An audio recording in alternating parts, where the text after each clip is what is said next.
বিএনপির প্রতিষ্ঠাতা শহীদ রাষ্ট্রপতি জিয়াউর রহমানের ৯০তম জন্মবার্ষিকী। দিনটি স্মরণে সোমবার সকাল থেকেই তার সমাধিতে ভিড় করেন বিএনপির নেতাকর্মীরা। পূর্ব নির্ধারিত বেলা ১১টার কিছু সময় পর দলের জ্যেষ্ঠ নেতাদের সঙ্গে নিয়ে সমাধিতে উপস্থিত হন বিএনপি মহাসচিব মির্জা ফখরুল ইসলাম আলমগীর। ফুল দিয়ে শ্রদ্ধা নিবেদন করেন নেতারা, পরে অংশ নেন দোয়া ও মোনাজাতে।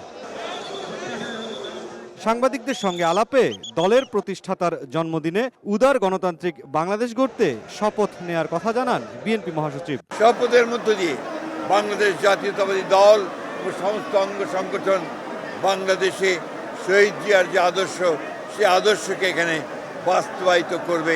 এক প্রশ্নের জবাবে সফল নির্বাচন আয়োজনে কমিশনের প্রতি বিএনপির আস্থার কথাও জানান মির্জা ফখরুল।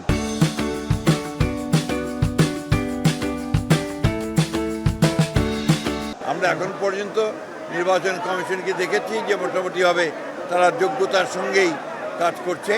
আমাদের যে সমস্যাগুলো একটা আমরা মনে করেছি, সেগুলো আমরা গতকাল তার সামনে তুলে ধরেছি এবং আমরা বিশ্বাস করি যে নির্বাচন কমিশন যোগ্যতার সঙ্গে এই নির্বাচন পরিচালনা করতে সক্ষম হবে। এদিকে জিয়াউর রহমানের সমাধিতে শ্রদ্ধা জানাতে নেতাকর্মীদের ঢল বাড়ে বেলা বাড়ার সঙ্গে সঙ্গে। মুরসালিন হক জুনায়েদ, সময় সংবাদ, ঢাকা।